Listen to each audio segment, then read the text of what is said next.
We're going to call the meeting of the ISD 361 School Board to order. Are we ready, Stacy? At least on our end? Yep, go ahead. Okay. Roll call, Tony Corpy. Here.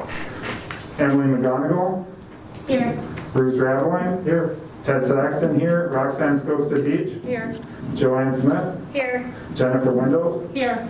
Kevin Grover. Present. All rise for the National Pledge of Allegiance. Sorry. I pledge allegiance to the flag of the United States of America and to the republic for which it stands, one nation, under God, indivisible, with liberty and justice for all. Video time. You can if you want. Everybody's here, so. I'll entertain a motion to approve the agenda as presented. So moved. I'll second. Motion by Jen and a second by Joanne. Any further discussion?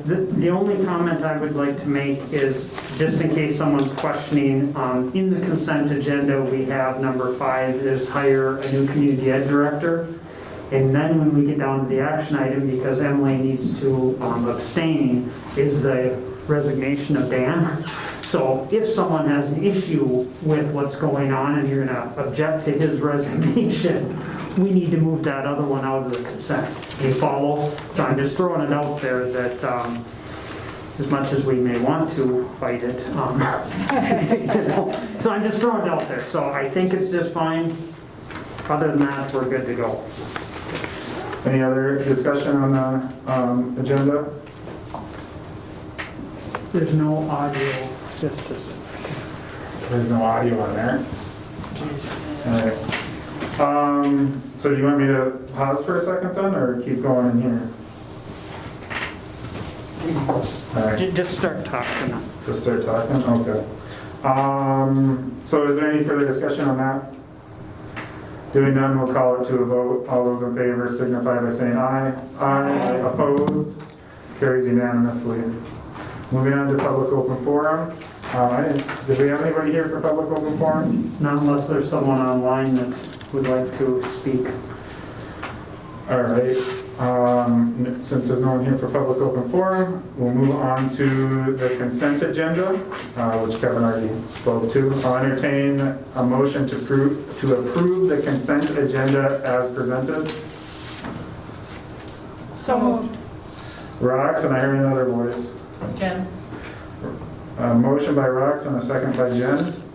Any further discussion? Hearing none, all those in favor signify by saying aye. Aye. Opposed? Carries unanimously. Moving on to action item number 1, resolution of acceptance of gifts and donations. I'll entertain a motion. So moved. Motion by Bruce. Second. Second by Jen.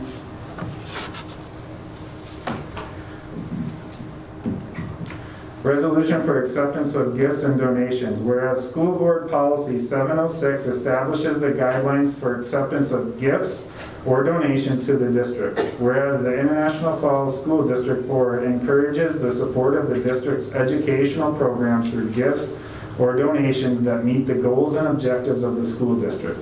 Whereas Minnesota Statute 465.03 states that the school board may accept a gift, grant, or device of real or personal property only by the adoption of a resolution approved by 2/3 of its members.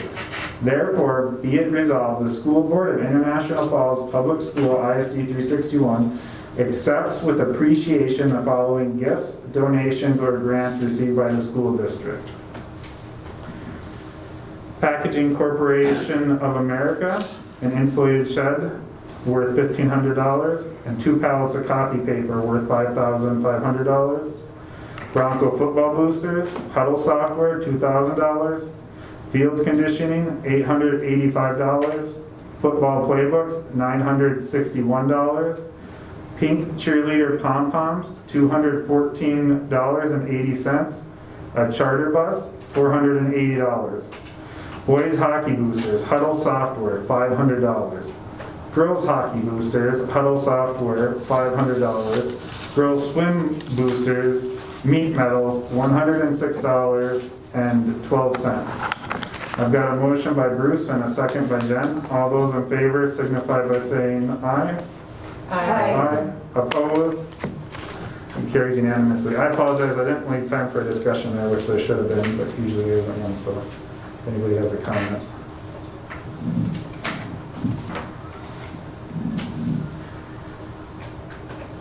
Action item number 2, approve the proposed 21, pay 22, fiscal year 23 levy at maximum.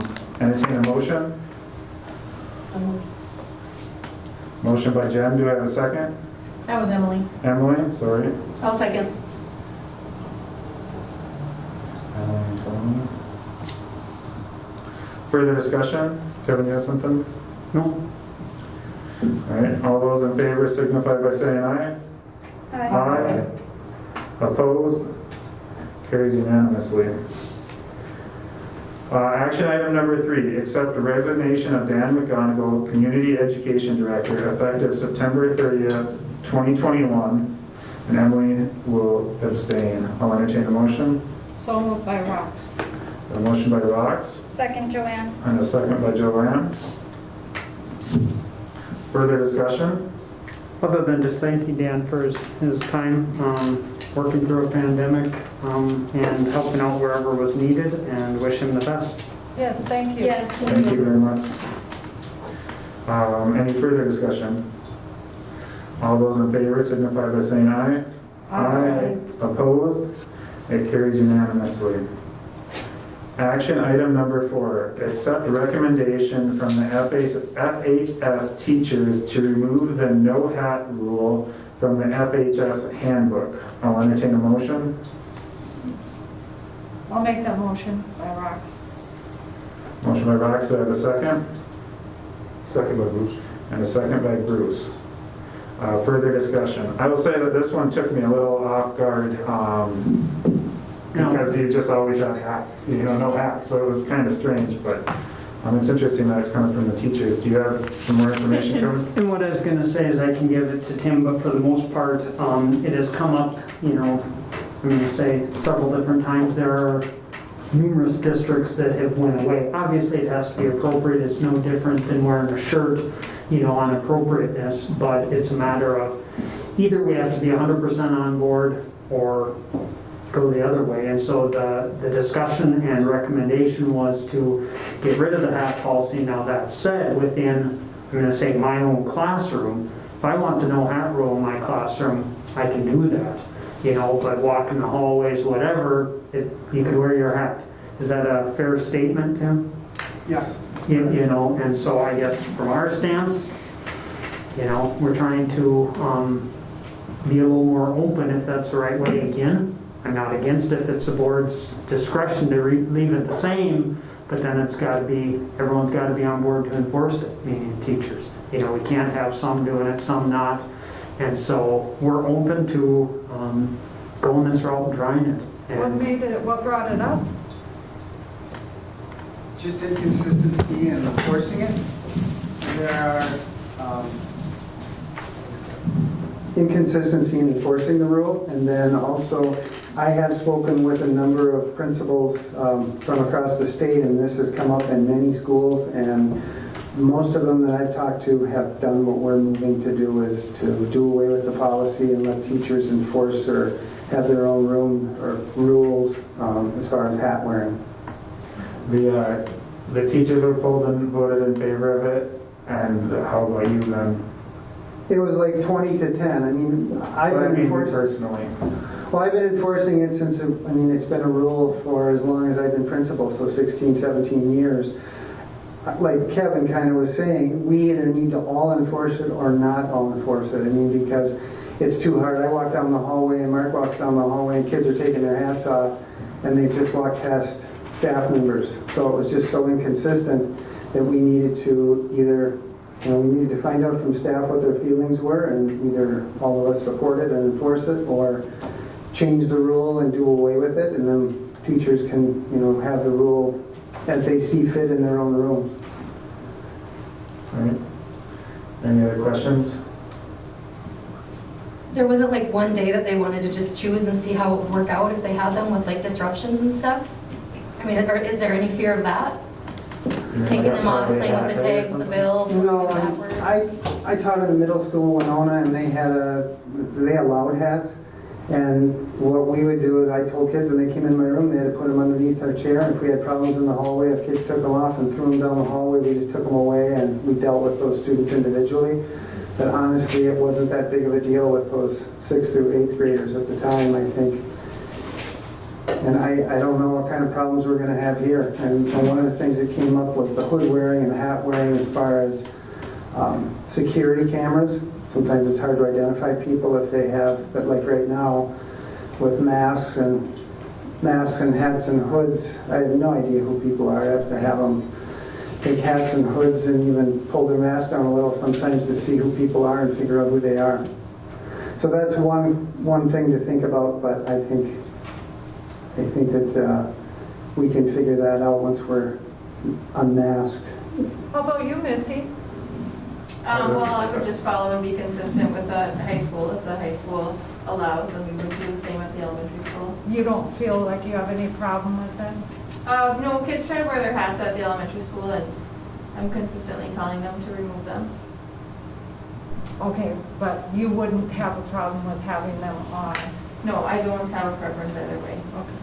Where the elementary teachers weren't pulled though, it was just the high school teachers, correct? Yeah, I don't think it's as big of an issue at the elementary school. The only Nobody place that can the kids hear are trying to wear their online. hats is like We're not when they used to come in the building or when they're coming down to lunch. I mean, it really doesn't affect the classroom because they're not wearing it in the classroom. Okay. I'm done. I think if there was a problem, we can reinstate the rule. I don't think that it's that, I think it's as easy as the next board meeting, or it's as easy as me making an announcement that that's the new rule. So I just don't think we're going to see a huge problem. This isn't something you want to revisit after the masks go away? We can. I mean, we can see what happens, once we go I'm just without. curious. I mean, you're saying it is hard to tell who people are with a hat and a... I think we'll know a lot more in another month. If you guys go to a building where students can wear hats, we'll find out because we're on the security camera every day, so we'll know how much it's going to affect us. It's kind of like the cell phone policy. I mean, we've adjusted things. Years ago, it was absolutely nothing. You saw it, you lost it. Then, we were fighting it, so we opened it up. Okay, in between passing, technically they're usable. And I'm not saying it's perfect. Teachers are to enforce it. Phi Ed, they do, I think, allow them, maybe if they're lifting weights and things, to listen to music, and there's different exceptions, but it's more, like I say, it's not supposed to be sitting there texting during class. Teachers still have that, but if they want to make an exception, I'm going to say, look up a project in art class or something, there's some gray area. A teacher can kind of do their, it's like chewing gum. Different teachers have different rules. Right. And I mean, it is different, but I think we're willing to try it. Again, rules can be changed. We don't want to go back, forth, but is it that big a deal anymore? Again, years ago, I think it was totally a respect issue. And I'm just going to say things have changed. 40, 50 years ago, you wouldn't walk into a school or a building and not take your hat off. It's a little different. I'm not saying that's good or bad, but it's just not held at the same level anymore. No different than, I'm going to say, the suit coat. 50 years ago, I think every teacher maybe had a suit coat every day. It's not necessarily that way anymore, and I'm not saying it should be, but we're just moving a little bit. And so I would like to take their recommendation, and like I said, if it goes astray, we'll come back. Okay.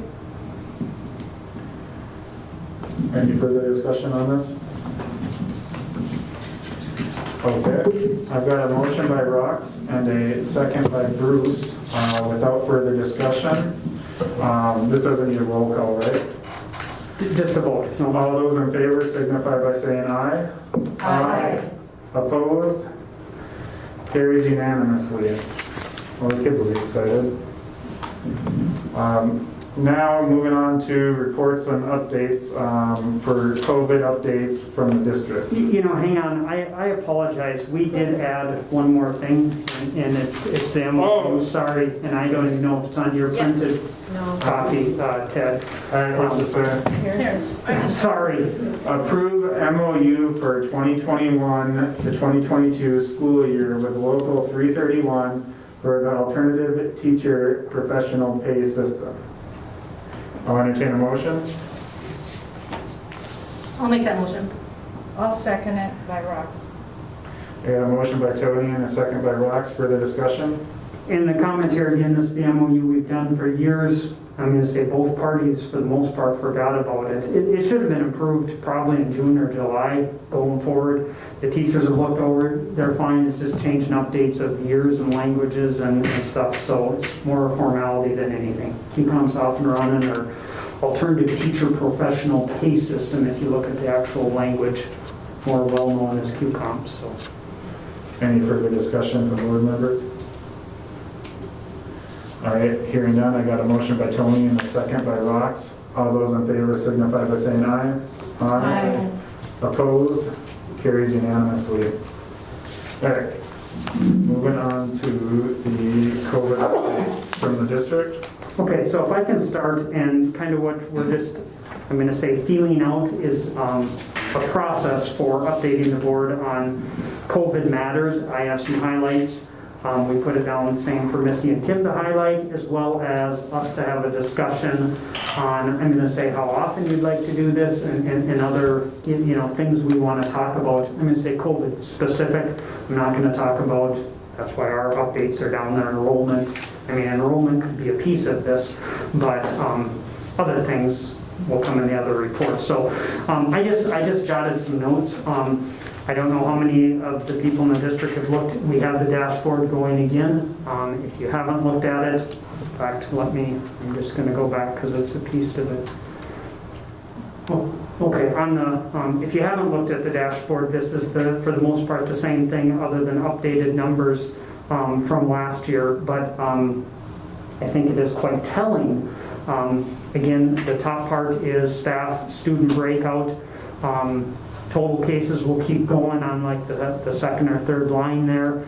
And then the fourth line is the breakout of staff or students. When we get down towards, as we go down then, our individual graphs.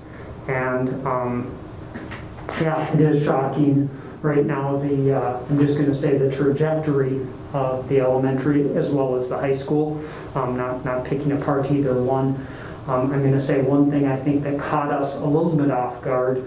I'm not going to say we didn't think there at some point be maybe a spike due to the Delta or something, but it had to do with the amount of quarantining that needed to take place. Because the thought being with everyone wearing masks, close contacts, meaning if Ted and I are, considered close contact after this meeting, Ted wouldn't have to go home if I was positive. So we thought our number would be significantly less than last year, and it has skyrocketed to the same place, if not possibly higher than last year.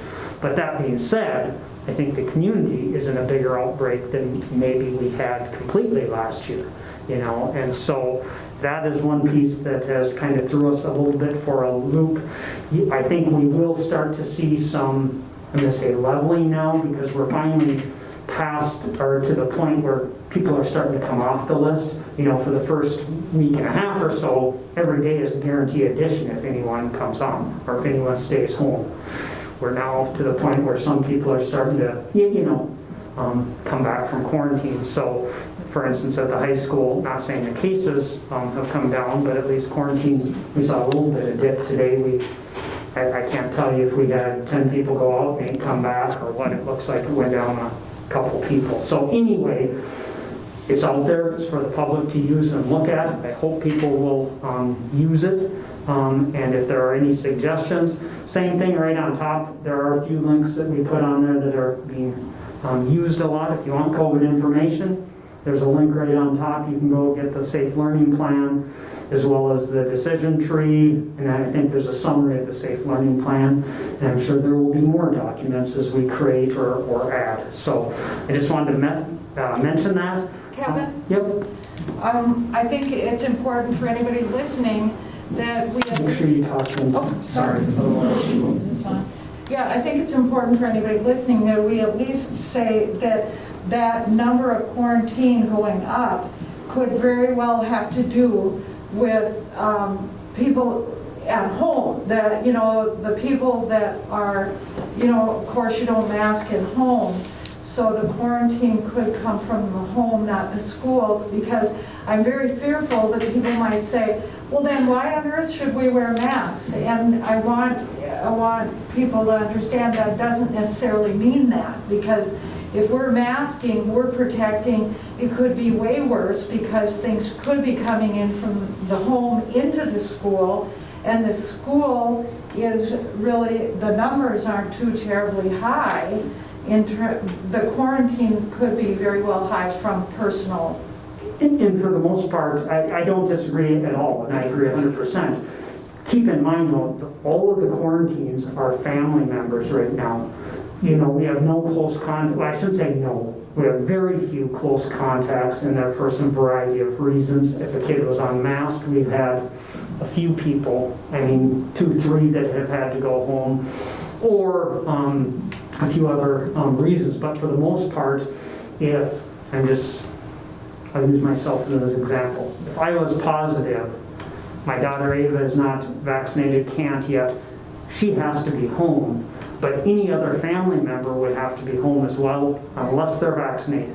If they're vaccinated and don't have symptoms, then they can still come. So our point being, last year we were taking a 6-foot circle for the most part, and all those people were going home. So our thought was, geez, we should be a fraction of the people, and we should be. And we, I think, are. It's just, we're at a community spike.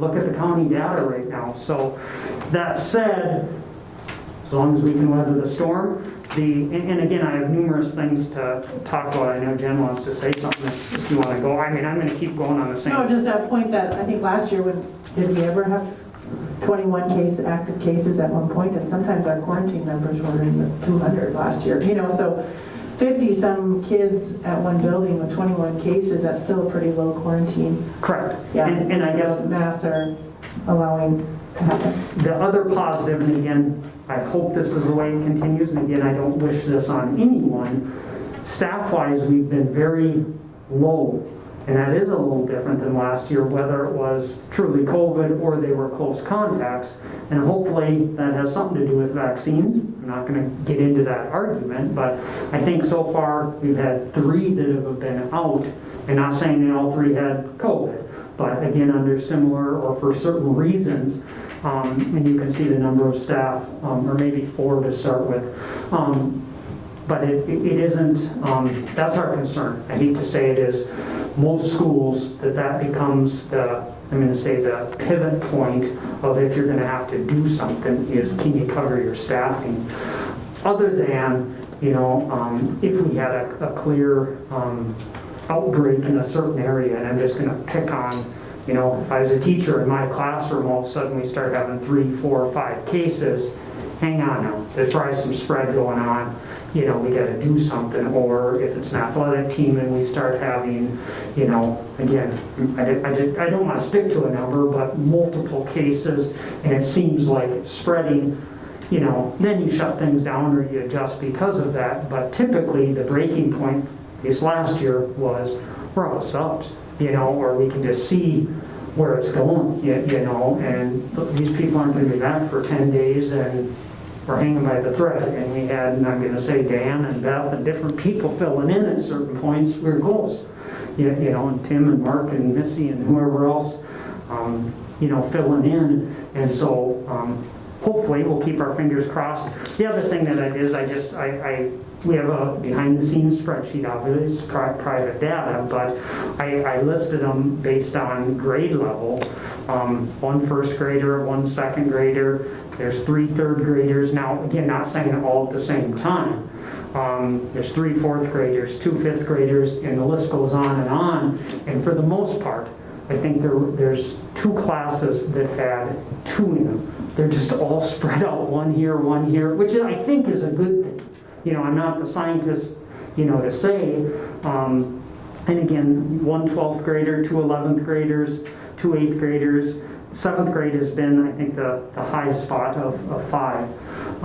And again, we're looking for contacts, looking for the good friends. Are they in the same sport? I think we hit 2 in maybe volleyball. But we're not finding a connection.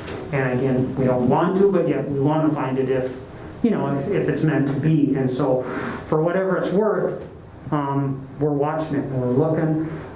As far as notifications go, and just so the board's on aware, elementary, if a 3rd grade classroom has a positive case, every family gets notified, not of who is positive, but there was a positive case in, I'm just going to say, Miss Nemec's class. Okay, please watch your child, that type deal.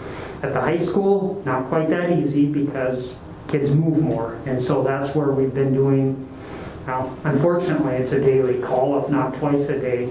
And it is one question that I have for the group is, I've only had one, I'm going to call it nastygram, parent that's called and said, I don't want to get those calls every day. And unfortunately, that's our notification system. They can opt out of that, but then you don't get it on a true emergency either. And so I guess my question, and I don't know if it's something we should survey, parents and ask, on this graph, for instance, somewhere I could update if parents would rather go look for it, or you know what I'm saying? I don't know the answer to that, and Tim and I haven't even talked about that, but I don't want people to start, not listening to the call, especially if we have something, that's important. And originally that was what we thought would be easy and hopefully not used a lot, but right now it is being used daily, and so I don't know, and I guess I'm just throwing it out to people that have high school kids. I mean, would it work? Would people look at it, those that care, to put, 7th grade positive case or a 9th grader and a 10th grader, and put the date and, keep taking them off every day, add. I don't know if the people that would be interested would look or not, Ross. And so what you're saying is you would reserve the phone call just for the time when some parent had to be notified that they really needed to quarantine their child. Well, the elementary, those calls I think are still good. Those are made personally. They're not our automated system. Either Missy's helped, Leah and Randy, they take the 15, 20 kids and call every parent, okay? We're not talking about changing that because I think, that's the most efficient way to do that. But at the high school, we're doing an all call, whether it's a 7th grader, 12th grader, whatever, and I'm just a little concerned that if we have to change learning plans, if we had a bomb threat, then we start getting people that are, the second they hear, hi, this is Superintendent Kevin Grover, click. Is They there any don't. way just to send an email then versus a call? We can do just emails, but again, there's a chunk of people, that don't have. Well, the other way you could do it too is by beginning it. If there was an emergency, then the first word that should come out is the emergency call instead of this is a COVID call. People listen to those first few words. If they wanted to know there was a difference, you could say emergency call, and then parents would hopefully listen, and then the rest of the other calls, if they heard them, they could just hang up right away, knowing they were COVID calls. I'm wondering too, I'm sure we're not the only school district that's having this issue. Is there any recommendations that you could maybe bring forward that some of the other school districts have kind of brainstormed through? I can ask I'm on every Thursday morning with, regional soups. That's a good idea. Having received phone calls too, where it seems like there's been quite a few, which is obviously bad because it means there's more COVID cases. But if there are people who want to, I get that. I deal with the same thing on my business. Not everybody has an email on record or has a cell phone that you can text, so you can't just text everybody. But if they're interested in still receiving the notifications, then can we just get a message out that says sign up for our email blast, or not our email blast, but we'll make sure your email address is on file for Skyward. That's what you're doing it all. Yeah. So make sure your email address is Skyward if you'd like to get these. It does end up being a lot of phone calls. I get what the other parents are saying, but I think also on the flip side, a lot of people we're not under-informing people. No, you know? no. So at least there's that, which is a positive. But I get where that person's coming from. I'm not saying it's annoying me, but. Are you saying, Ted, that they would take an email and then opt out of the phone call? Is that No, like nobody would get the phone call and you'd opt into an email, unless your email's already in the system, which like mine already is. So I already get emails and stuff, so I wouldn't have to do anything. It's just if you're not getting them and you want them, you'd add your email address. Let me keep digging a little bit and we'll see what we can come up with, but it's just a concern when we go, meet in 2 weeks. And I got a few of those last year. This is not absolutely new, the person that, hey, I work shift work and I don't want to be woke up at, and usually don't do them at 8 in the morning. We've been, wait until mid-morning or most time early afternoon or late afternoon. Today I think I scheduled it for 3:30. That type deal that, hey, I don't want to be woke up on, over a COVID call. And I can understand that. Doesn't mean they aren't interested. It's just, so anyway, I'll keep. Kevin, Yep. I do think there's value in at least getting that out if there are 5 cases in 7th grade. Mhm. If you're only hearing from 1 or 2 people, then there's probably a benefit that people are appreciating knowing. And the more it's going up, at least it's a reminder, watch your kids for symptoms. And the more calls we get, the closer we get potentially or possibly to distance learning, which none of us want. So I think there's value in it, and finding the right balance is good. I think I think the calls are quick, and they're, again, you can, I get as far as how many cases and what grade, and then I generally don't have to do the whole thing either. Sometimes, but it alerted me about kids in my daughter's class. I found out she had somebody in 3 of her classes. We watched her for symptoms, getting her tested, just in case, those types of things. So it gives a lot of good information, I think, too. Thank you. I appreciate that. As far as as far as testing or screening goes, we are working on it. The state is working on it. Just so the group is aware, the state is providing, it's not the Volt saliva test anymore, but there's 4 other options or varieties. And so Leah is working on it. Myself, we actually have a webinar Tuesday or Wednesday. Unfortunately, it's one of those things. You would have thought everything was rolled out and we'd have this ready to go on day 1. We got, I think it's roughly $40,000 sitting. Again, it's a government source to help us with the screening, testing, we're talking. And so more information will be coming as soon as possible here, and as sooner we can get something in place. Now keep in mind, I want to hit the nail on the head, we're never going to be testing students or staff, at least right now, I'm going to say we're never going to be testing students without parent consent, okay? Staff, obviously down the road, you've all heard the mandatory for either be vaccinated or test, I think it's weekly. Again, more information to come on that. What we're being told is OSHA will eventually come out with the directive, and again, that's part of getting the testing in place, so it's available for those people that choose to go that route. And what happens if someone refuses, we'll deal with that as far as staff. But we are going to have a voluntary system. And there are, let's just face it, the community, I reached out to the county health, trying to work with them a little bit, because we're going to need help in either hiring, again, we have that money. Once we get something in place, Randy and Leah aren't going to be able to, if we were to do a voluntary, just say we got 1/3 of the people, because it's a rapid test. It actually, what we're looking at is, 1/3 of the staff wanted to be tested today, or whatever the date was, every week or 2 weeks, whatever they recommend. It's similar to going to the hospital, or they can do about, I think they said 1 every 20 minutes, or you can do multiple, but it takes processing time too, and it can process 6 at a time, and so on. So we'll learn more, but we're going to get it in place and have it available. I think there's a little more appetite because people have had a tough time getting into some of the providers. Not saying, they're just swamped, so I think there are some parents that would, you can do a Q test or whatever.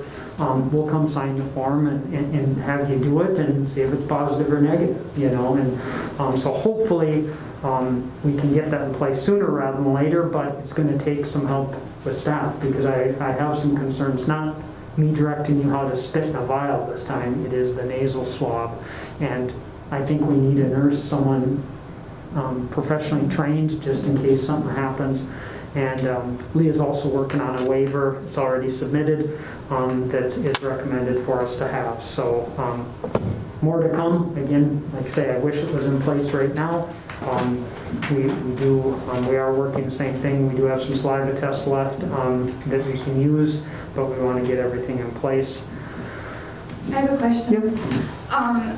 So with the money, is it only to purchase equipment for the school to use and then also hire people, or can you contract that out? We can do any of the above. My only concern, and I'm not even a neighboring district, isn't a district on the Rage has contracted with a company. Okay. Well, they're paying $100 a test. Well, and that's what I want to get at is, $40,000 doesn't go too far if you did too many weeks of on. So I think, either A, if we had to buy, but right now the state has tests for us. Right. So my thought is we should be able to staff a person or two or whatever and get something set up.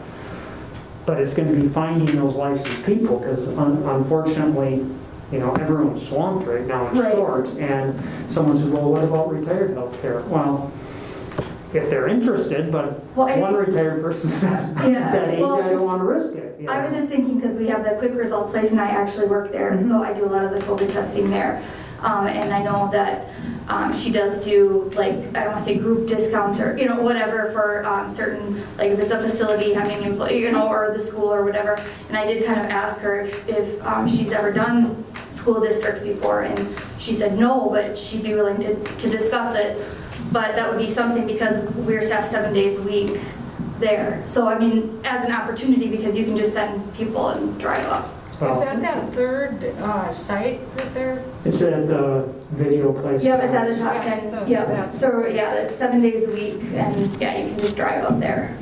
And again, we can have a conversation. Yeah, but I was just curious as to, what would be the cost of each one, what's the benefit and what's the, of each. For us, obviously, and I don't know, well, this could inform me exactly, if we were to contract, and I'm talking with either Rainy Lake or Essentia or, anyone else personally contract, I'm thinking, the hourly rate is, what we would pay, or we hire them as an employee specifically, under some contract, because my thought, and I'm just being honest, I think that's probably the most economical if we can do it. Because, then we test for 8 hours straight or whatever, we don't have, send people elsewhere.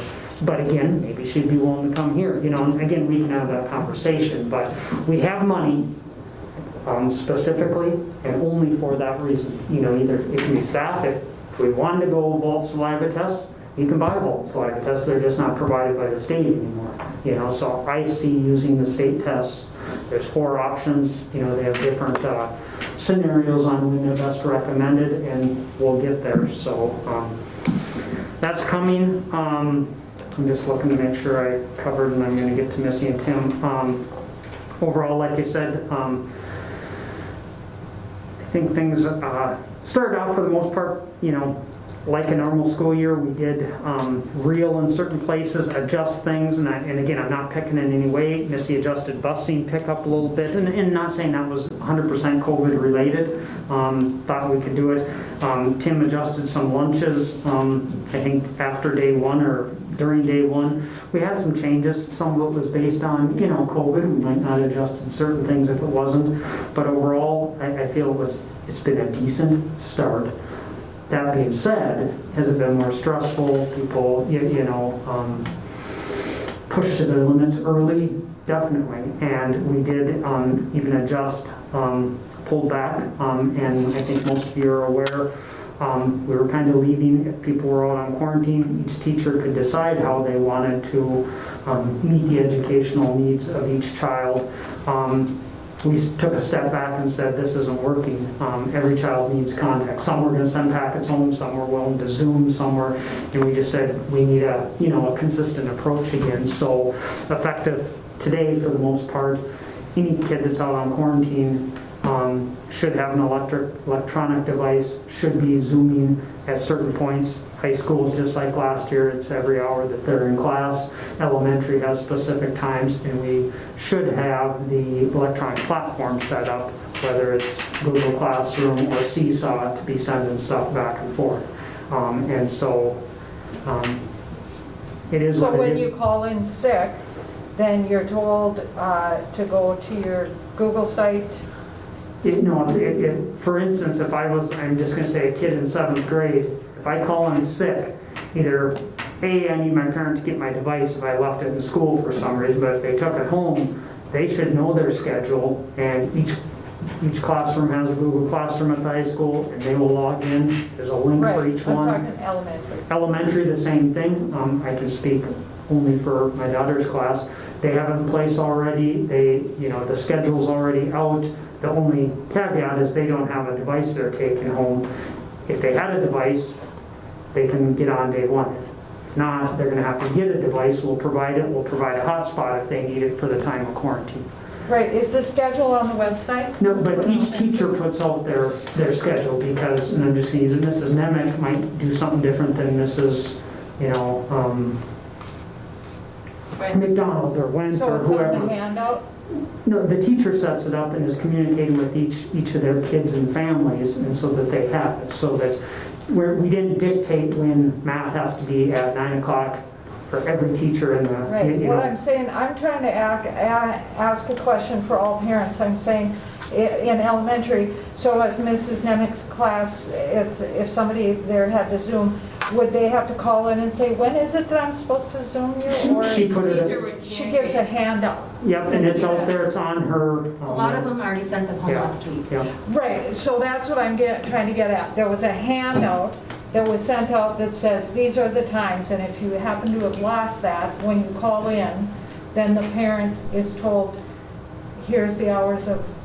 Most of the times for an elementary student, that parent is going to be communicating with the teacher directly, so That teacher could remind that parent at that time what the Zoom times are, because every teacher's schedule is different, and some weeks they may have different things going on. And for example, if a teacher might be absent for one day, we probably wouldn't look to have a sub-teacher cover that Zoom link for the one day, but if they're out long-term, then we would cover that. So again, most families are communicating pretty consistently with elementary teachers. So if your grandson had to quarantine, you would call the school, let Jamie know, or the attendance line, and then the teacher would be in touch with you. Okay, that's what I'm getting at. The teacher would call the parent. So point being, it's a good thing. It's just, again, with the number of kids going out so quickly, that was something that worked itself out quicker rather than maybe taking longer. So that's in place.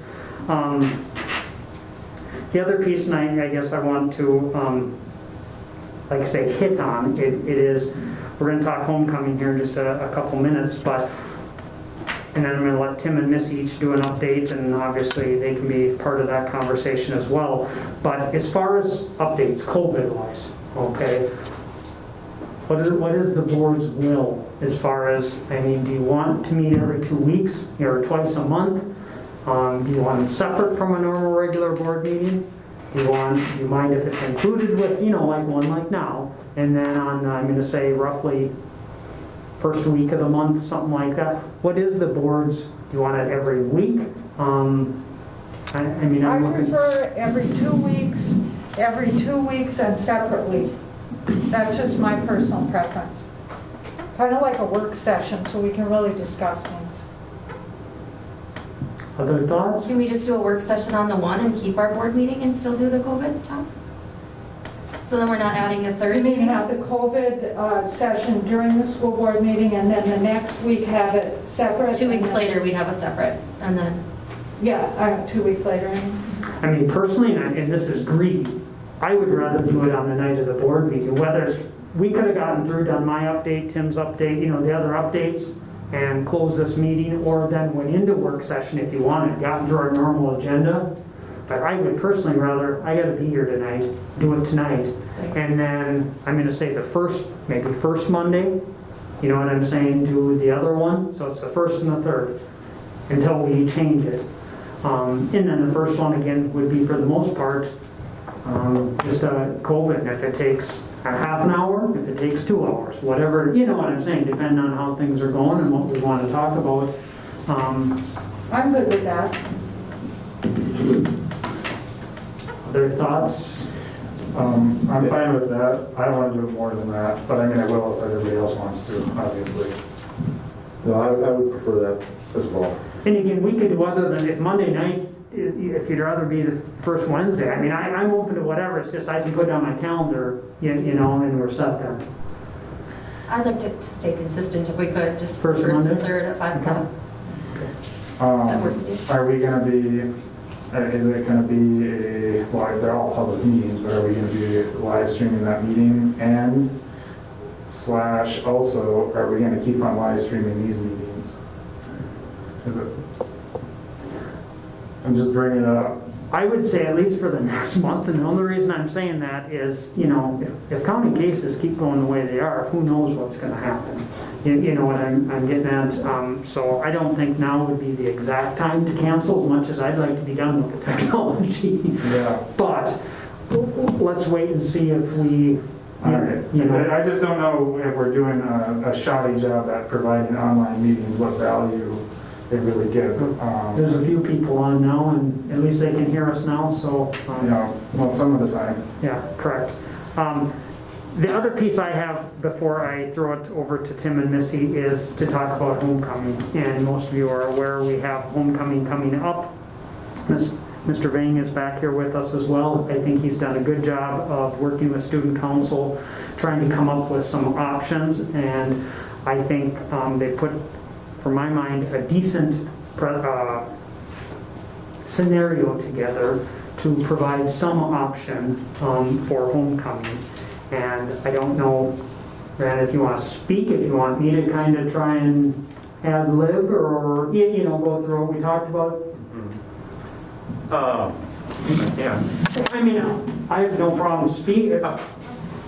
Just go ahead. Yeah, so I think the general plan right now is that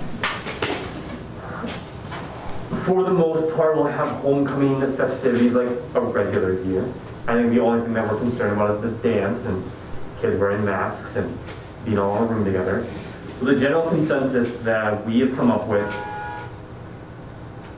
is that there is going to be a homecoming dance, or that's what we're pitching. You know, there's going to be a homecoming dance on the Saturday after the homecoming game. And it's going to be from 7 to 11:30, which is longer than a usual homecoming dance would be. But the reason we're going to do that is because we're going to split up the one dance into 2 smaller dances, so that we would have the 9th and 10th graders dance from 7 to 9. Just the 9th and 10th graders, not 11 and 12. We take a half an hour break between 9 and 9:30, get the kids out, clean up the place a little bit, and then from 9:30 to then 11:30, we would have the juniors and the seniors come in, and then they could have their homecoming dance. That way you have a smaller amount of people in a large area, and that area would be the arena, because it's the biggest place we have, I think, in town, really. And it's on school grounds. We can try to enforce the mask rule. And we would follow the school protocols, masking up. We wouldn't have any food. Really, we provide water just to have the kids stay hydrated, but not really anything else. The Pet Fest is following a similar type deal, and again, it's limiting, are we doing 10, 11, and 12? I believe it was 10, Yeah, 11, 10, and 11, and 12. 12. We're going to use the arena, spread the kids out in the seating area. We can spread out fairly decent. It will be live streamed. If, you know, I assume most of the other teachers would allow their classes to, you know, watch it then, but we're reducing, normally it's 6 or 12. You know, they can go attend the Pet Fest. We can't put 6 or 12 even in the arena and space people out. And so the choice or recommendation was to limit to just the upperclassmen, 10, 11, 12. We can use both sides of the arena. Just about hit 6 foot spacing if you wanted to, using both sides.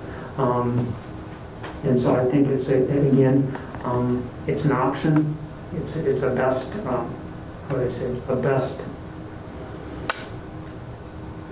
if you're going to allow something, it's I think a well planned out. Now that said, obviously the safest thing is to do none of this stuff. But I guess if we're going to go that route, then we should look at, Is there a reason why ninth grade was left out, being they're part of high school status? we chose looking at what we could get in there and allow decent spacing. The same argument. What about parents? Are we going to allow any parents? And I don't know if we come to that because there again, that takes up a decent chunk. If you have, what did we figure out the other day?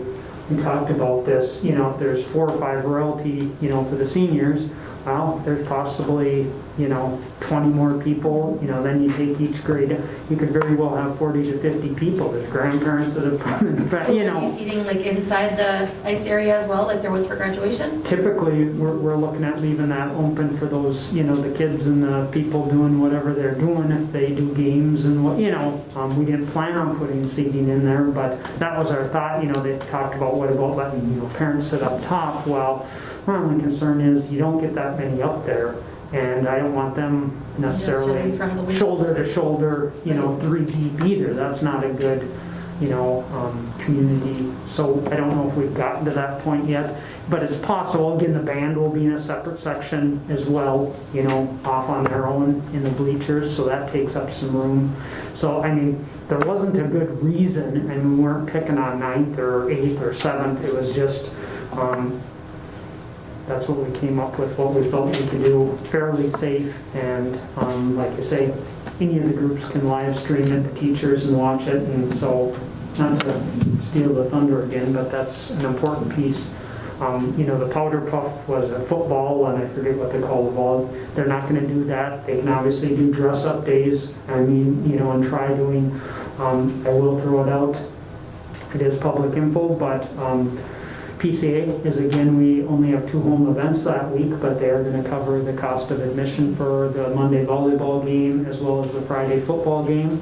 So thank you to PCA and Lori Lyman. And so that info will be, posters be put together and Facebook posts and things like that. So that's very gracious, again, to try and, get people to our events. I have a question about, I'm just thinking, I think those ideas are good. I wish that, I don't like to hear try to wear masks. That I don't like.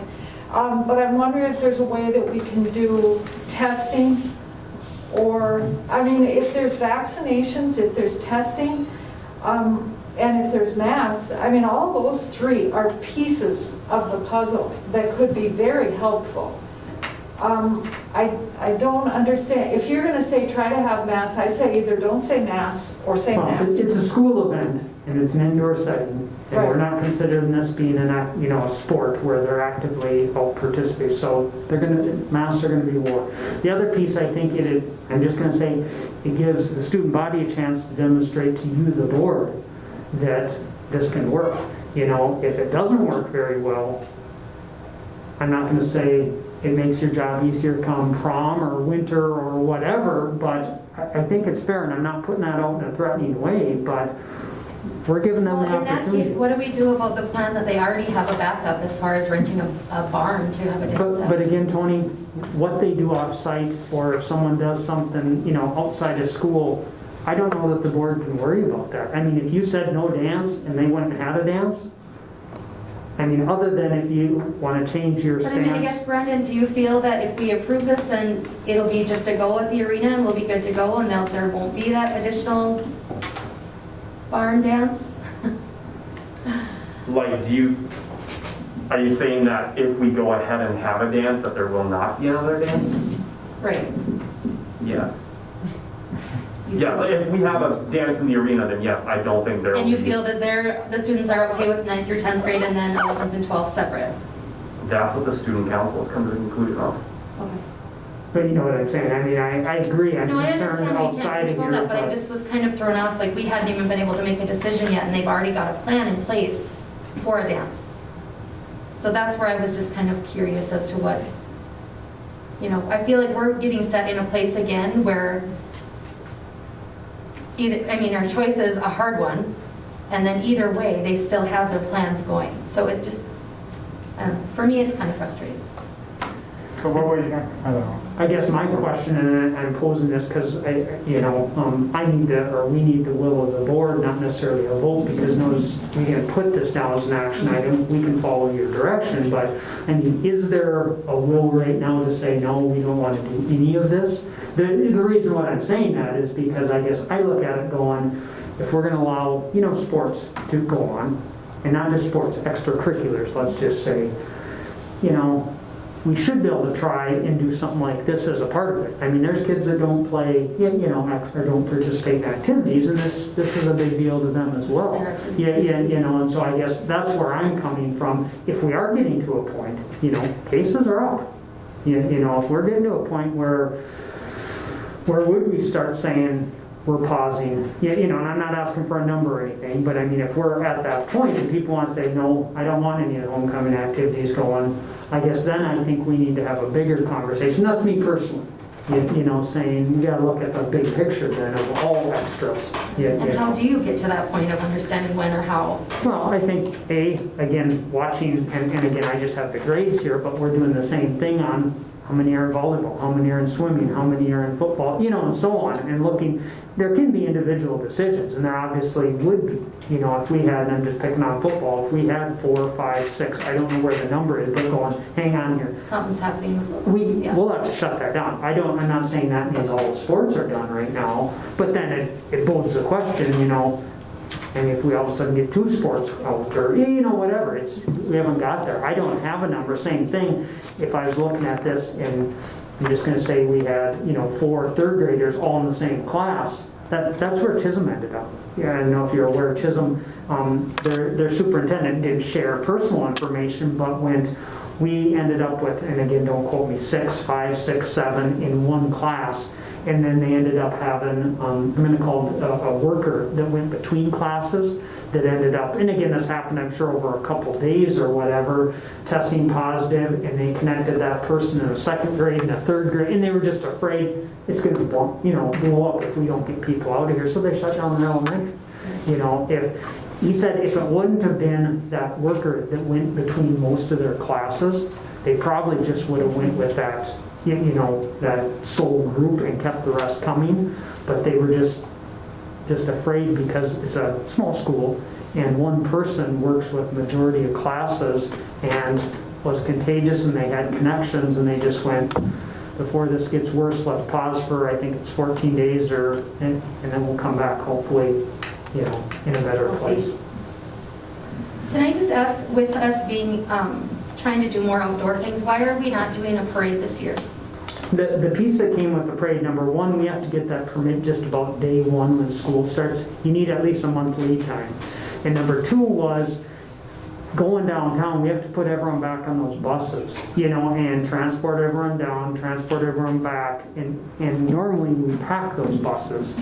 And so it's just decided, not knowing where we're going to be, not only that, then we're bringing in public and our kids together. And again, not an easy, Tim and I had the conversation right away.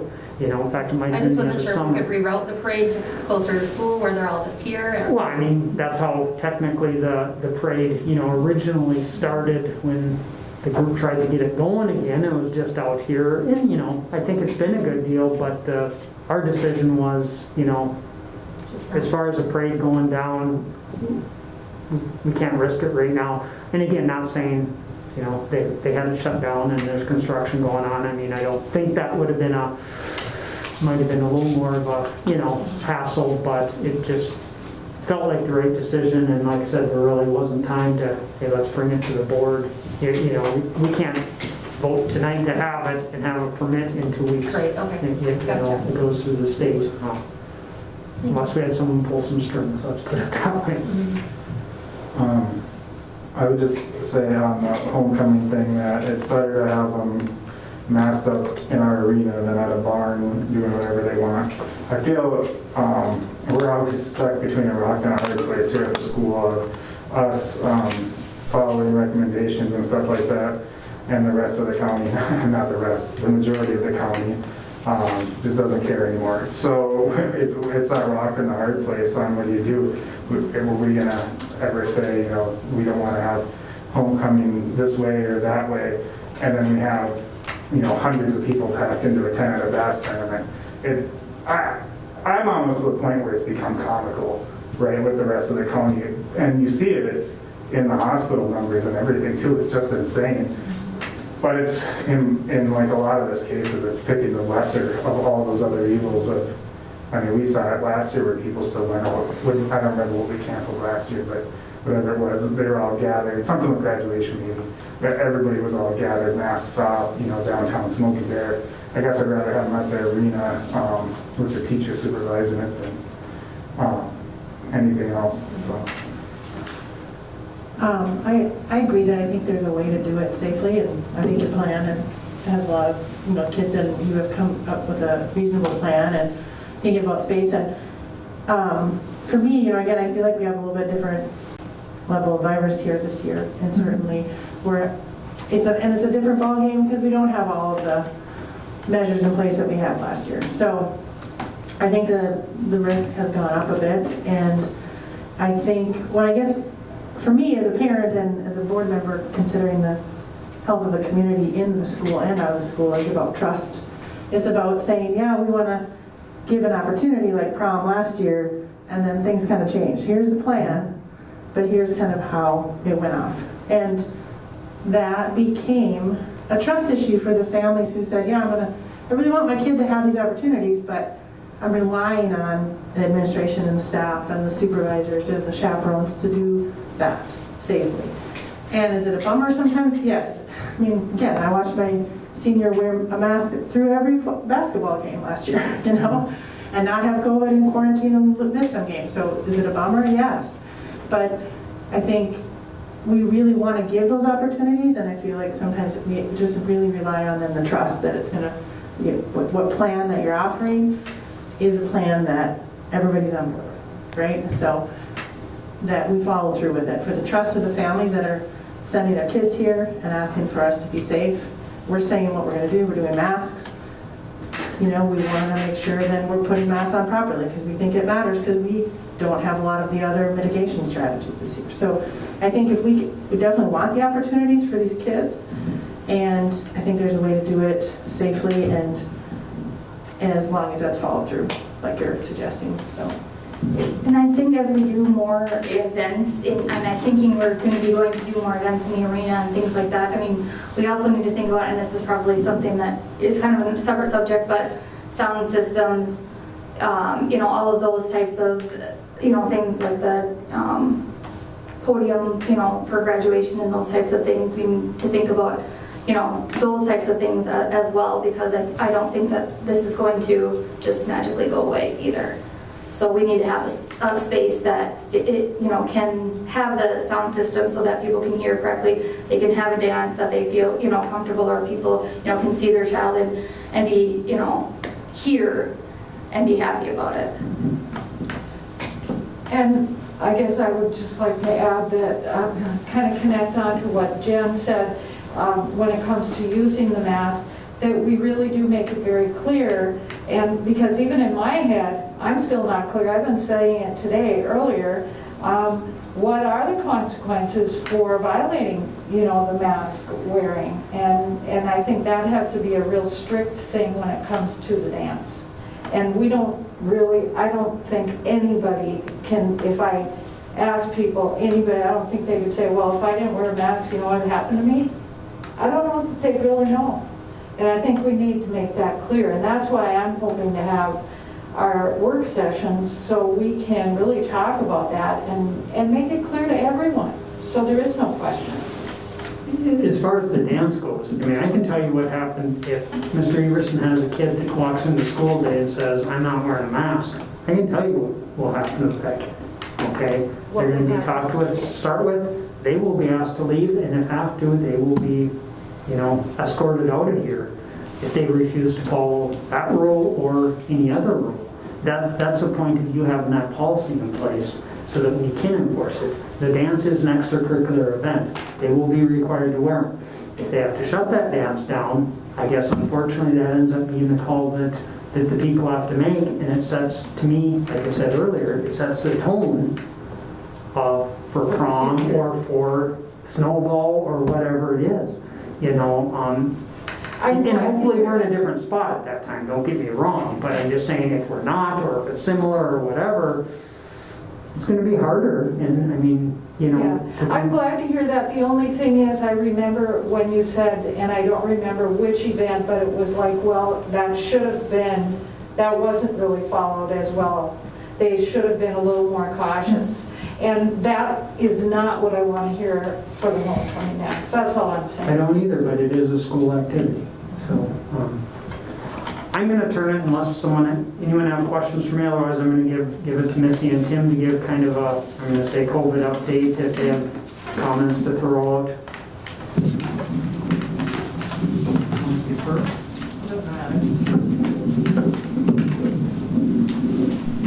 Let's see. So Kevin really has talked about a lot of the things already. We have 47 students out on quarantine in the 12 elementary school building, both preschool through 5th grade, and we have 12 positive.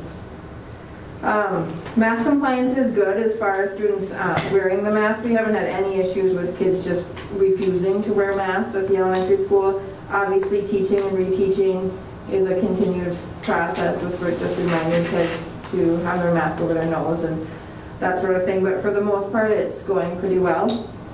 At lunch, students are seated four kids per table, so like with alternating placement, you know, 2 here and then 2 opposite, so they're not like directly across from each other, and that's going pretty well. We do have to have some reminders for a couple of groups of kids, like there's already 4 at this table, you need to find a different X to sit on because all the tables are marked with an X, so that has been helpful.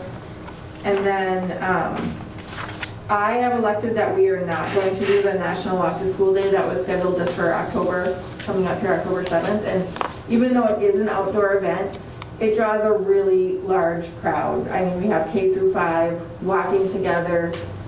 We just didn't need to encourage a large crowd like that. And then we've also, we're not doing Weapons with Mom because again, we have a small cafeteria that's a relatively unmasked setting, obviously with people eating and stuff, and it's just too much to police at this time with rising numbers, so we're not going to do either one of those things. We are going to put together a virtual parade for homecoming, just for the student athletes, just kind of a little bit motivation from the elementary school. That happening. Like Kevin said, our letters training has kind of been put on hold, and our QComp plan kind of redirected for the time being because of the rising numbers, but I do have a group of 4 staff and myself included. We're going to continue to move forward with the letters training and get trained in letters and then become the facilitators as well, so that's additional training. And then, I don't know if you want me to just do my whole board report or you guys like to. What's that? Do you guys have any specific questions for me as far as questions about masks or classes or elementary school? What questions are you wanting to know about COVID? How's your staff feeling about the numbers and how things are going? I was over in the building at least once or twice, and I felt like I saw almost everybody fully masked. And I know a few kids that are messing with them, but they were really pretty consistent. But how are the staff feeling about how things are going?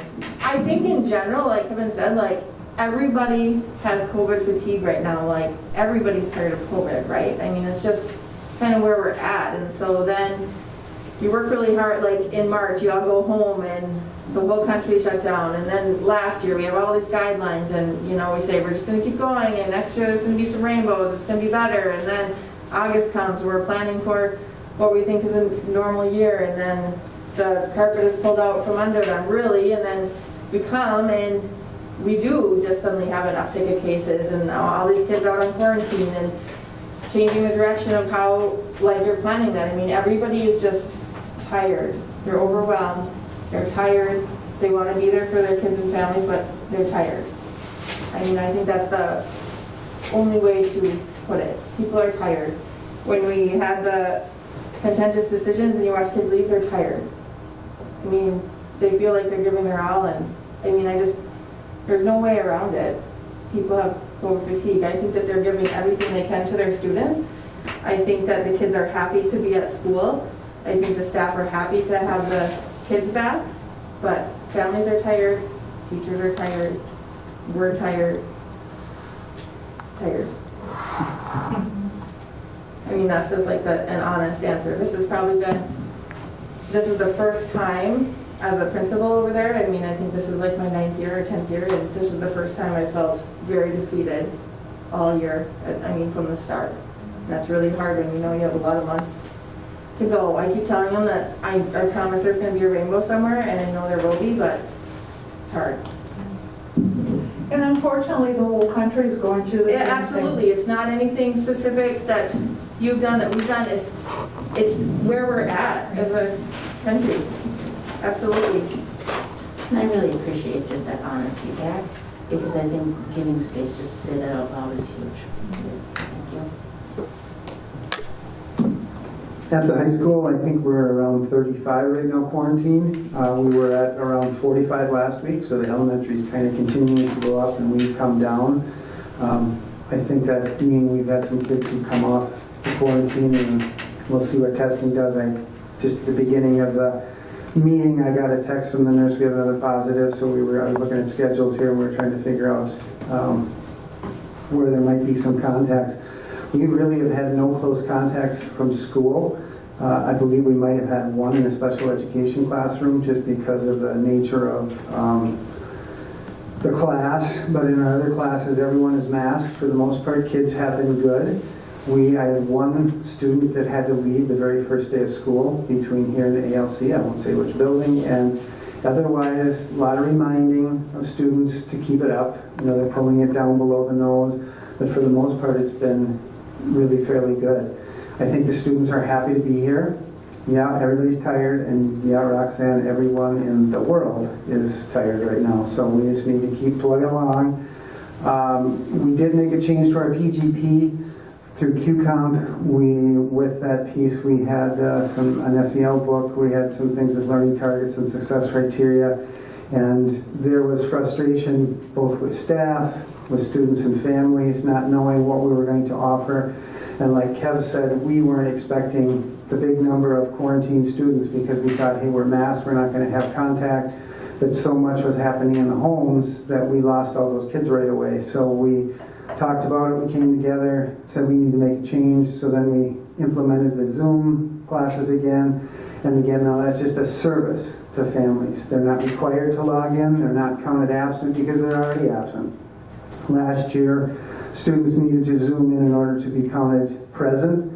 They're already absent because they're out. So there's no pressure on families to have to Zoom in. There's no pressure on teachers to make sure that kids are Zooming in. We're trying to keep in contact, but we're offering that Zoom each period that we have a student who is out on the quarantine list.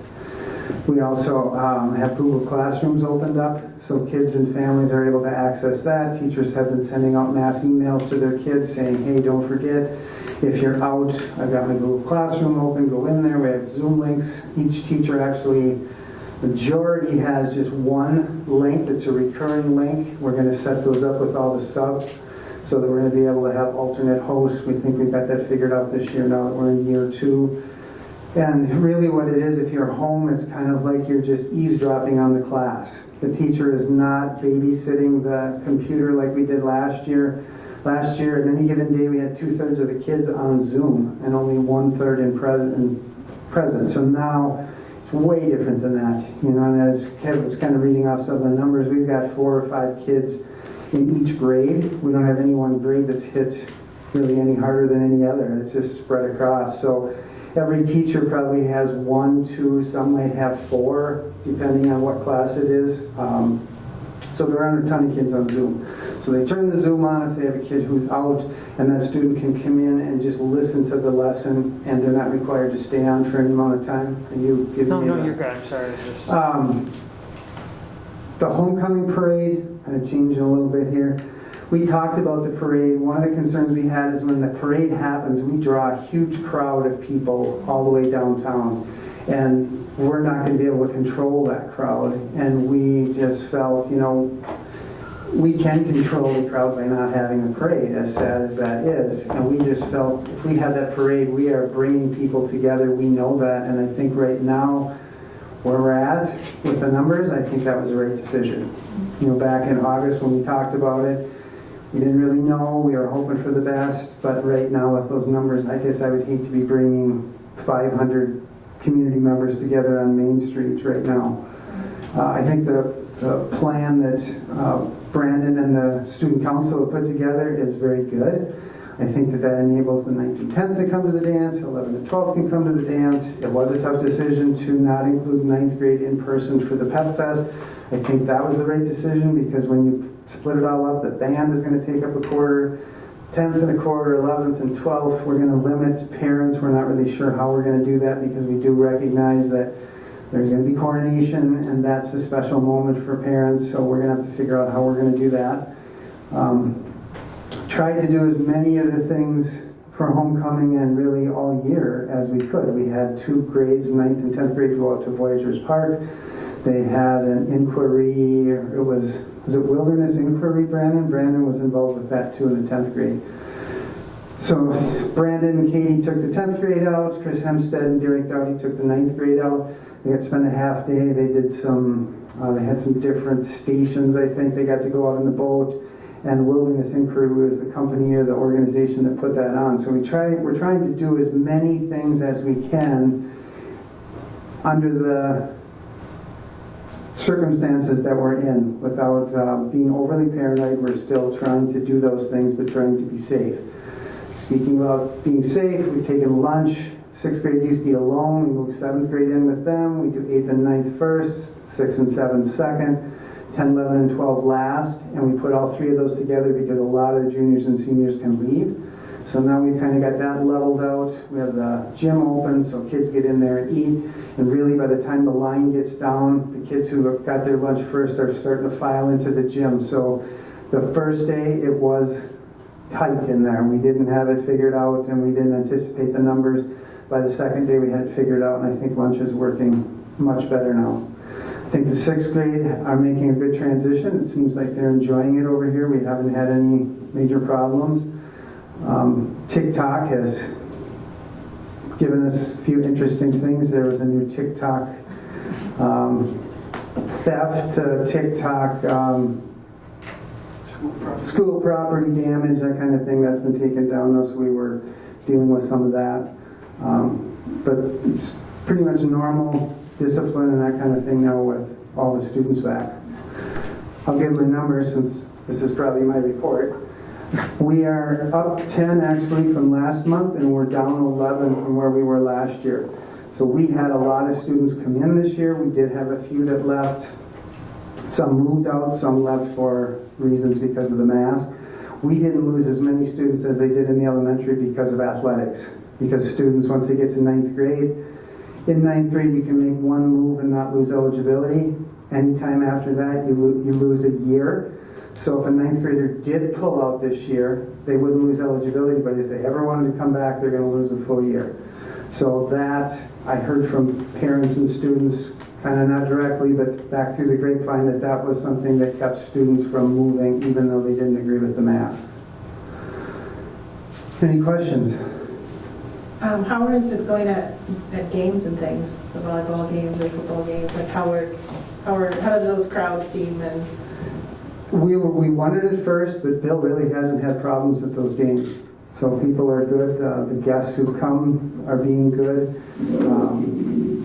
And again, you know, it's mandatory, yet it is harder when you have the public come in. But Bill said there really haven't been many problems with that. And he said he's, you know, just like the school had to say something mainly to kids, you know, a few times, and hey, if you're not going to wear it, you're going to be out of here. You know, it is an extracurricular event, but he said for the most part, it hasn't been, you know, overly bad other than, like I said, a few of the kids that are running around, those are the ones that he's been, you know, following.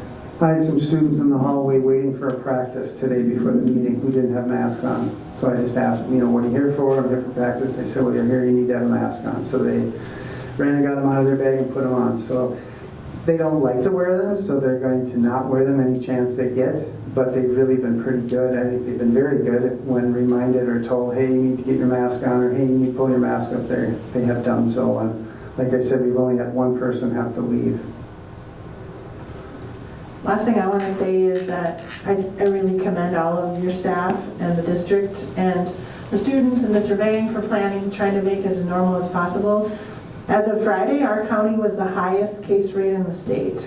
Today, we were second highest. So the fact that we're still in school, we're talking about some normal activities, and we still have athletics, and the numbers are not good, but despite what's happening in the community, I think you guys are all doing a really good job.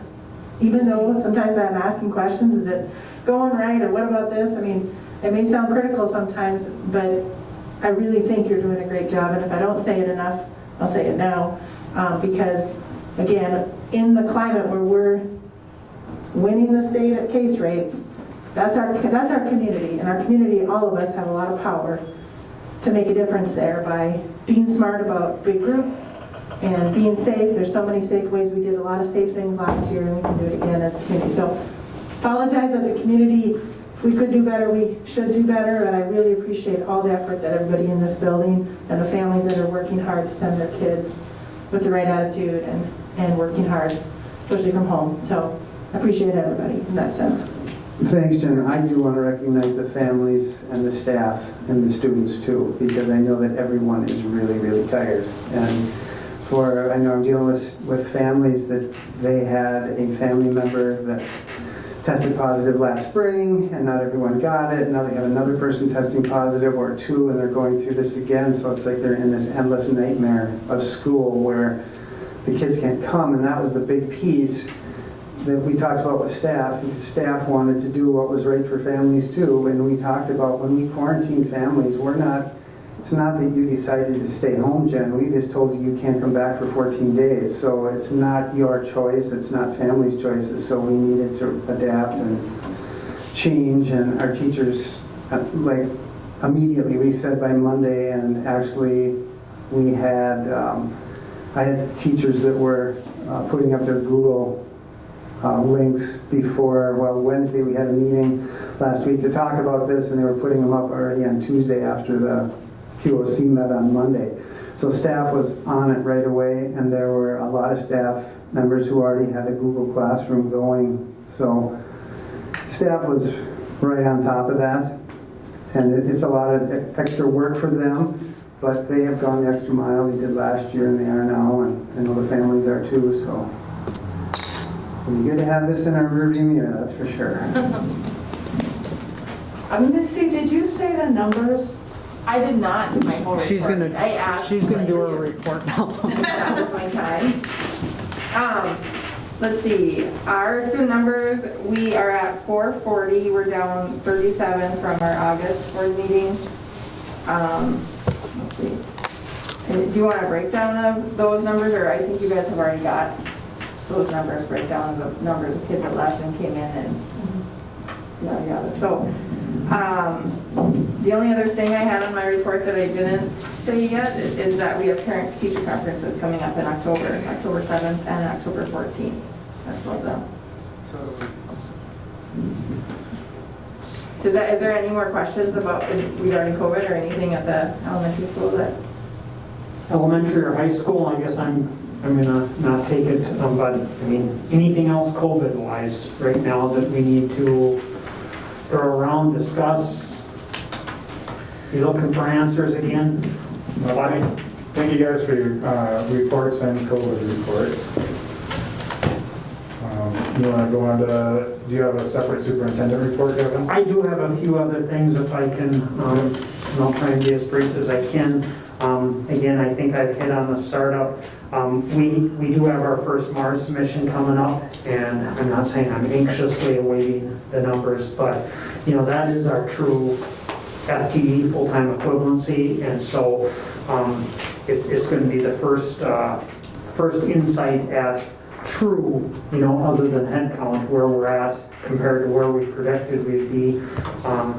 And yeah, it's going to be a hit, but at least it gives us a place to start from again. And yeah, hopefully as the year goes on, I hope to, gain some back, but there's no guarantee. We're going to adjust our planning and we will work with whatever those numbers come out.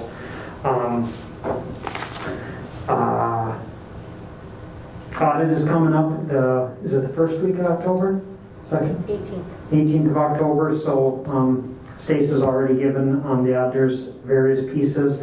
Obviously, they're doing more and more, remotely, just like last year. And time will tell, I guess, if they end up being 100% or being in person or not. I believe they will be, but if things change, based on COVID, that could happen. The other big piece, and I'm just throwing it out there, I have my goal stuff to chat about in this section, but our ESSER 3 application is coming up, and it's probably been the biggest nightmare for the last 2 weeks. Stace watched the first presentation, and I caught a second one, the same information. But if you recall, I want to say it was probably in June. I'd have to go back. We had technically under open forum a spot where anyone that wanted to address the board with ideas on, because that is how we were kind of instructed to meet one of the requirements for this ESSER 3. Well, let's just say that's not going to suffice anymore. We have to have, I'm going to say an application in here by October 1st, but a week ago, and States a week and a half ago, sitting in this presentation, and don't worry, we're in the same place in the majority of the other districts, they want a lot more documentation in how we're going to spend. This is my guidance, so to speak, and there's a bigger or some other pieces downstairs, but they're talking needs assessment, they're talking true community input from all stakeholders as much as possible. I had a conversation today with one of the assistant commissioners, and I'm like, how do we get those people? So that's your deal to figure out, how you're going to get them, whether it's Indian Ed committees, whether it's, the athletics, whether it's teachers, whether it's, whoever. They want true input and guidance on how we're going to spend, and I'm roughly saying 2.3 million. You do have control over that, but they want to know, that it's being looked at. And again, it's not an open checkbook. It's not a wish list, but there's a lot of variables that, to go around from lost learning. It could be air quality projects. It could be anything that you can somehow tie to COVID. There's the recruitment retention of staff. There's, there's a lot of things that can fall in these buckets. Anything, like I say, that we've spent on, obviously PPE, things like that, still apply. But we're talking 2.3 million in, I'm going to say, the 80% or the one pot in 160. In the other 161, there's 580, just about 600,000 that is supposed to be for outside of school. They got rid of the word learning loss. Okay, but it's for lost stuff, like if you were doing after-school programs, summer program, could be before-school stuff, outside of the normal day. And now keep in mind, we have 2.5 years, is it? Sometime in 24 is when it has to all be spent by. So, point being, though, is it's going to take a ton of work, and it's not just an overnight deal. We can get what we're putting in an application, and it's just temporary, that we're going to go back and adjust, not just once. I mean, you could change your direction a year down the road, 2 years. You know what I'm saying? Things change, but it's going to be, as one person said, I'm going to hire someone to manage this. And I'm not recommending that, but I mean, it's a ton. It's not like our other ESSER 1, ESSER 2, where, yeah, we had to get approval, but we didn't have to really go ask anyone. I mean, the board approved, this is a whole different story. And again, it's not necessarily the loudest, voice gets, majority rules type deal, but we need to document. They want to know who said what, when, why, and then what data in the back end is showing that hopefully it's making a difference.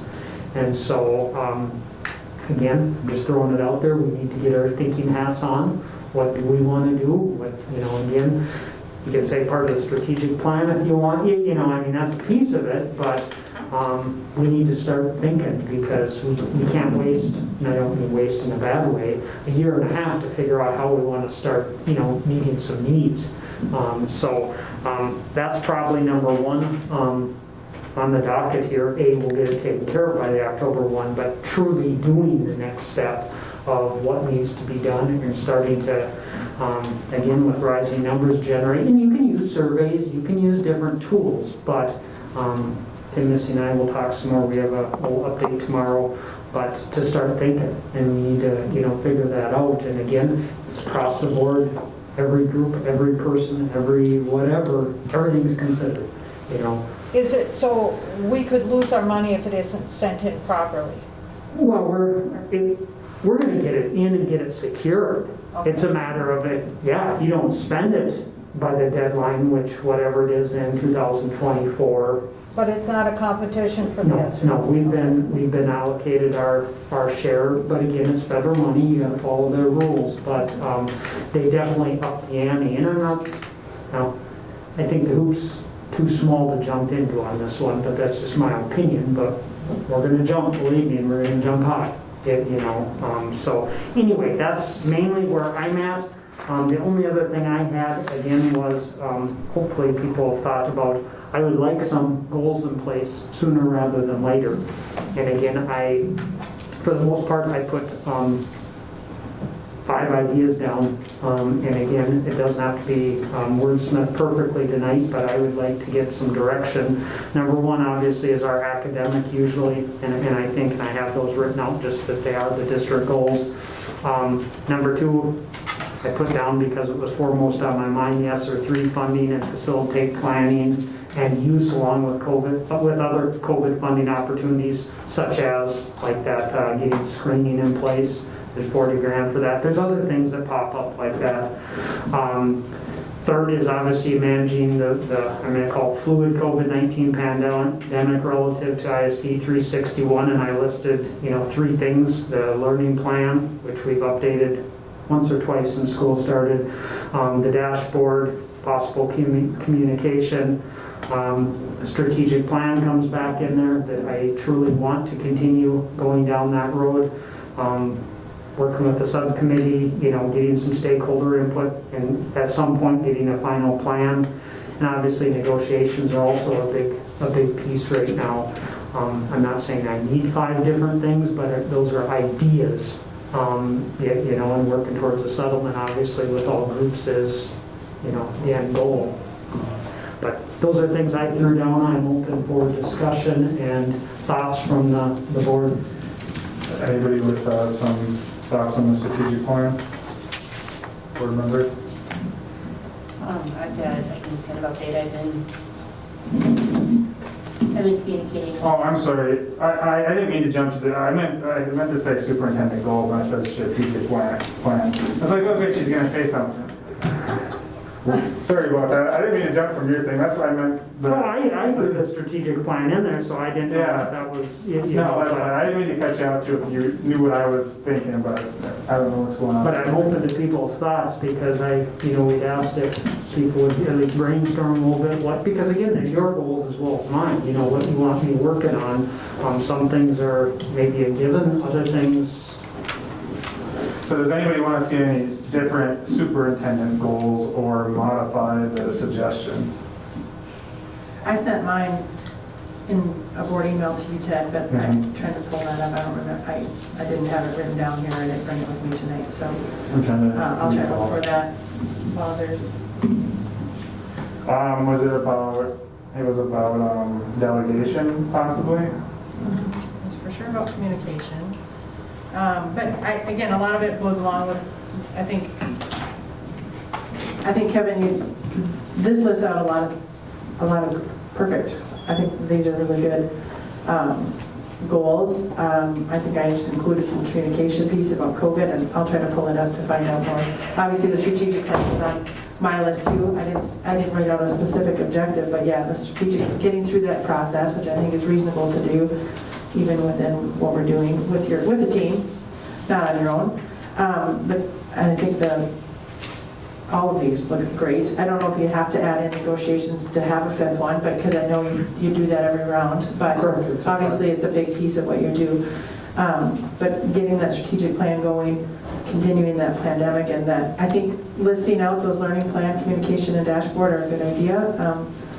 As you just described, ESSER funding is another one that's really important, that you are investing the time in that because it provides foundation on which we can kind of hopefully help fulfill the strategic plan should it come to fruition. A lot of your goals kind of judge also, or kind of govern how you spend a lot of your time too. And with the ESSER money, with all the hoops that you're now going to have to jump through, you and Stacy and the business office, and perhaps the principals as well. Is that something where $2.3 million is a lot of money? I don't know how you get temporary staffing or help out in the business office, but is that something that should be considered? We'll see. The tough part is, it's kind of like bringing someone in. They need to be in the know. It's kind of like having a communications person, and we've talked about this.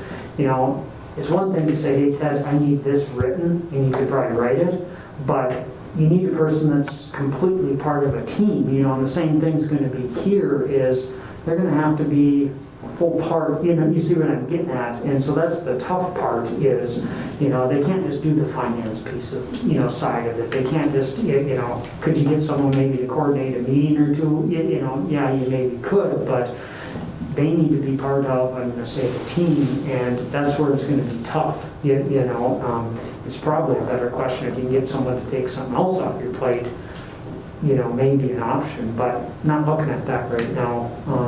We're gonna jump and we're gonna get through it. It's just part of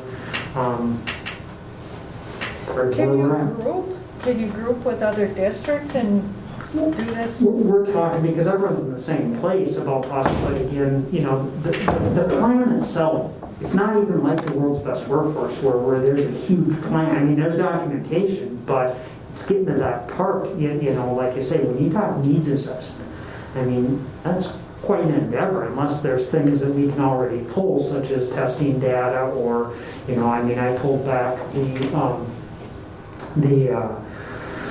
facility, audit that we had done 2 years ago or whatever. If there's facility stuff, then we got that already for that, type deal. So it's coordinating, pulling things together, but it's, the outside, the extra things, the new things, and figuring out, why, and then how do you measure, and it's just going to take some more. It's the documentation then after you got it. It's not just. No, it's documentation after. Yeah, it's not just doing it, it's then you have to measure it, you have to document you did it, and then you have to document 100 ways how you spent it. So it's not just what he has to do, it's everything. So. Okay, so those superintendent goals, do we want to, if they're good, I will put, like I say, wordsmith them a little bit more, but I can, like I say, give you a final version, but at least, we're on plan of where we're going. Is that yay, nay, or? yeah, that's not, those ones sound good to me. You have so much stuff to do with. Right, is that something you want us to work on rather than you? A couple of us could work on that and send it to you before the work session on the first Monday. We could talk about it that first Monday after the COVID update and then be ready to vote on it for the next meeting. That's a pretty, then you get input. I really feel like we don't need to leave it all on you. We've got enough. And if we can be more supportive, we should. But I might be alone in that. See what other people think. I think that's a good idea. No, I would agree with that too, and I think that, us creating the opportunity to wordsmith some of this, but I think a lot of it also just ties back into that strategic plan. And I think, just wrapping some of those goals up and cleaning up, I think we could absolutely do.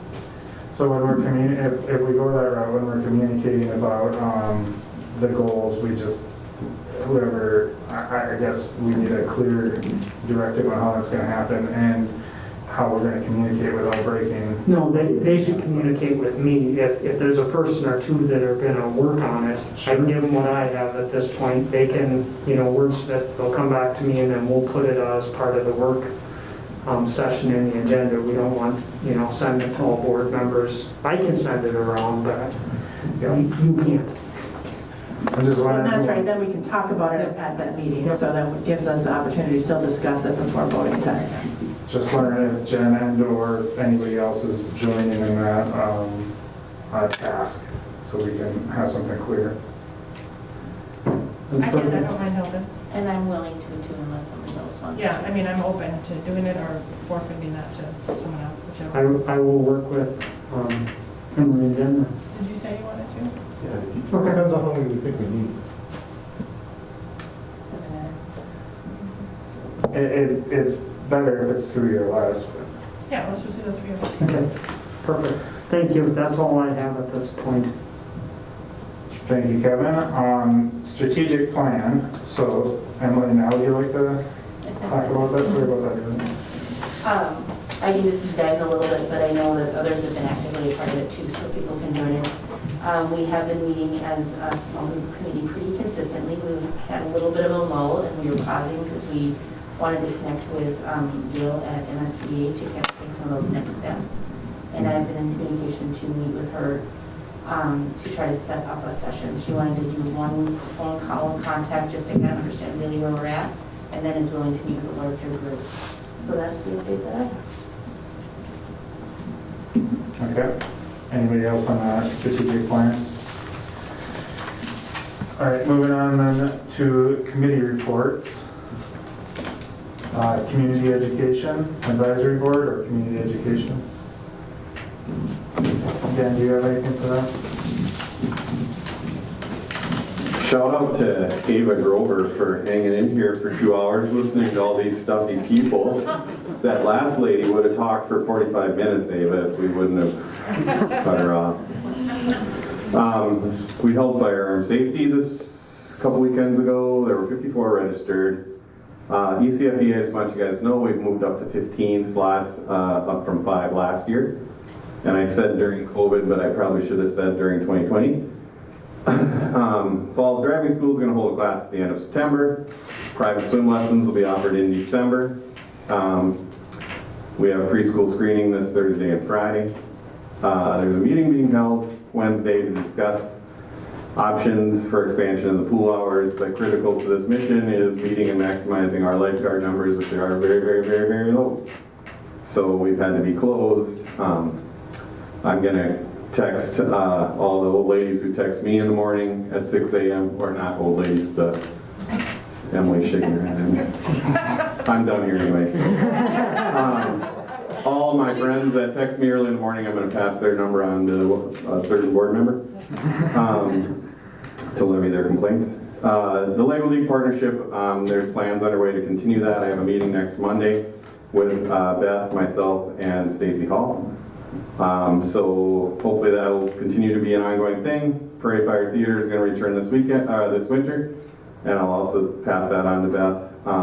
So hopefully everything that I've kind of got in the hopper will be wrapped up before the end of the month. That was my plan.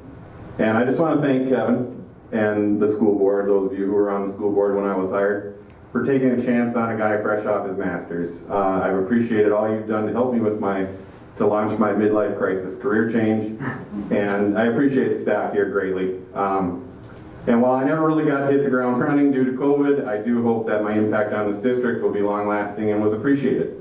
I look forward to my son graduating from this school and appreciate Tim, Missy, Jen Erickson, Vicki, and so many others who've helped my family along the way. And I just want to also say, Michelle McDonald, the impact she's had on our 7th grade son, I want to put that out on record. She's been great for him. So I wish everybody the best here. I thank you for my couple years here. It's unfortunate that it was during COVID and I didn't really get to show you what I'm capable of doing, but just watch Detroit Lakes and see what happens down there. Thanks. Thank you. Thanks, Dan.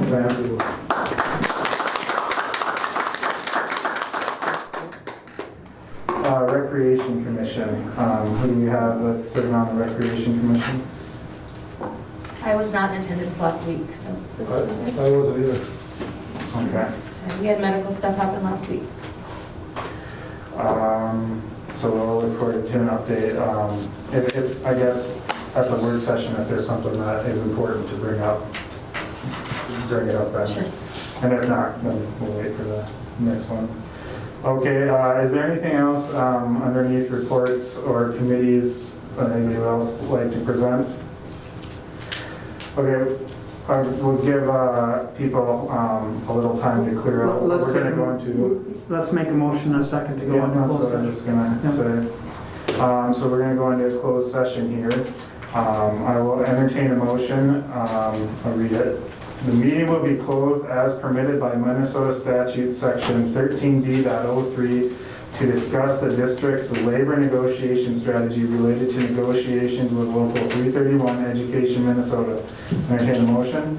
So moved by Rox. Second. A motion by Rox and a second by Tony. Any further discussion? All those in favor signify by saying aye. Aye. Opposed? Carried unanimously. All right, we're in a closed session.